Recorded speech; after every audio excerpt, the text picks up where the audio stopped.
The Pest and Predator Podcast is brought to you by Field Heroes, powered by the Western Grains Research Foundation. Visit fieldheroes.ca to learn how beneficial insects can benefit your farm. Welcome to the Pest and Predator Podcast, featuring interviews with entomologists from across the prairies. I'm your host, Sean Haney of RealAgriculture.com and Real Ag Radio on Rural Radio 147. And in this podcast, we're going to talk about some of the latest information on pests that you may encounter in your fields and the beneficial insects that help to control them.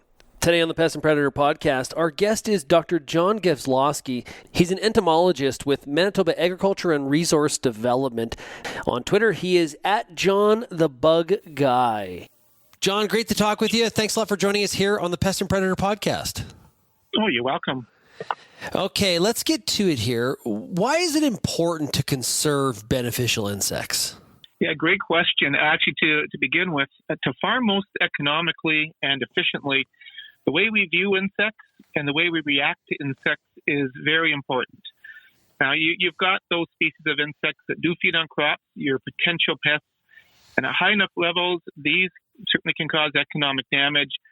But on any given farm, there will be a myriad of insects that contribute to the profit of the farm through services such as predation, parasitism, decomposition, pollination, and some actually consume weed seeds. Some, such as ground beetles, can do a very effective job that way. So without these beneficials, which are often an underappreciated and quite valuable miniature labor force, you will have other problems.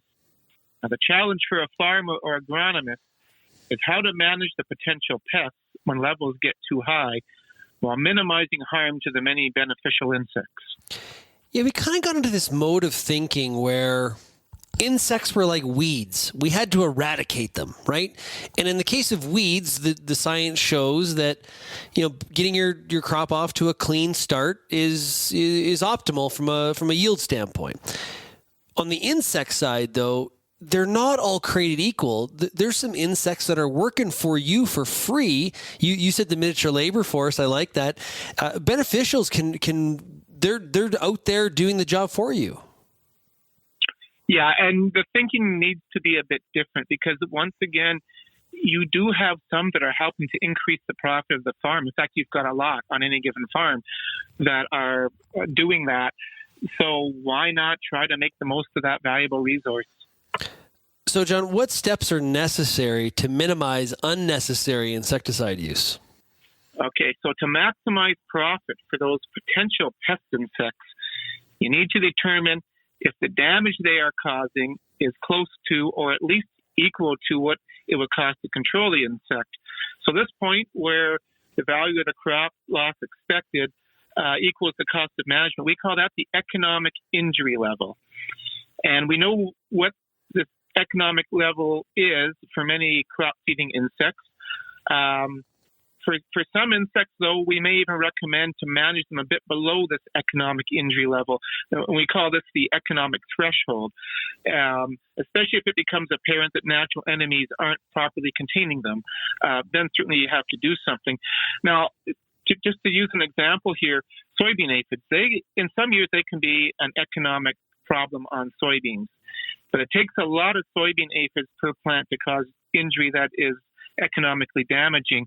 So the economic injury level, the point where expected crop loss equals the cost of management, is actually about 670 aphids per plant. So that's a lot of aphids. Now, because aphid levels can increase quickly, should natural enemies not be containing them, the economic threshold has actually been set at about 250 aphids per plant, which is still a lot of aphids. But the main message here is what's important is not to panic when a pest insect such as these aphids are present but below the economic threshold.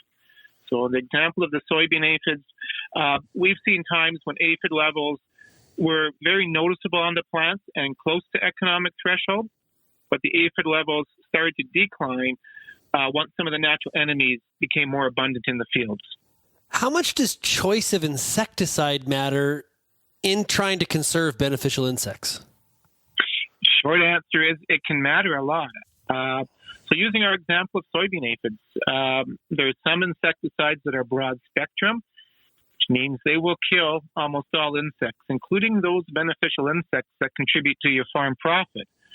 And there's other insecticides that are much more selective, and these will kill a particular group of insects, and for the most part being harmless or of little harm to other groups of insects.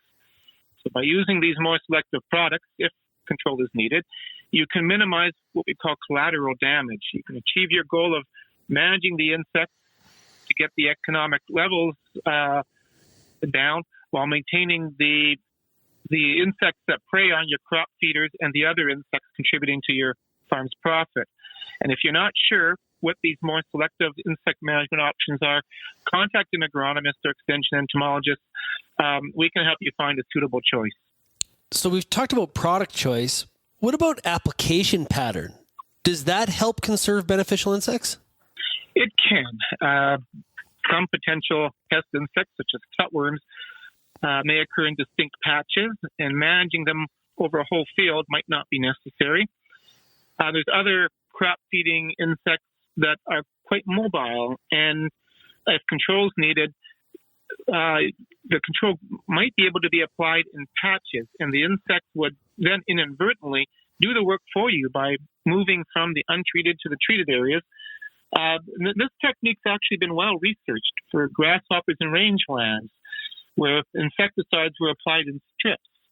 And so you'd have a strip where the insecticide is applied, and then patches where no insecticide was applied. So they call this reduced agent and area treatment. One bonus to this is that the untreated areas will act as a refuge for predaceous and parasitic insects and all the other insects helping to maximize the profits on your farm. But what they found with the studies was that the grasshopper control they achieved was very similar to what they got if they applied insecticide to the whole rangeland. So control was nearly as good, plus you had these refuges of beneficial insects. What about crop selection? How does that affect the levels of beneficial insects? The types of crops that you grow, as well as how they are rotated, that can influence both the types and levels of insects you see in your field. Now, for some of our potential pest insects, insect-resistant varieties can be part of your management plan. For example, at high levels, wheat midge larvae, they can cause grade and yield loss to wheat. But there's midge-tolerant wheat varieties, which the larvae will not feed on, that are available. And if growing these varieties, an insecticide application would actually be a redundant waste of money. Even if you are seeing the little orange adult midge flying around in your field, the larva won't recognize your wheat as an acceptable food. And in addition to the tolerant varieties, there's a small black and often abundant wasp called Macrogleans penetrans that's a very valuable control of wheat midge. Less insecticide use, whether it's in this year's wheat or fields that contain last year's wheat where these parasitoids would be emerging from, means more Macrogleans penetrans can be present regionally to control any midge that are present.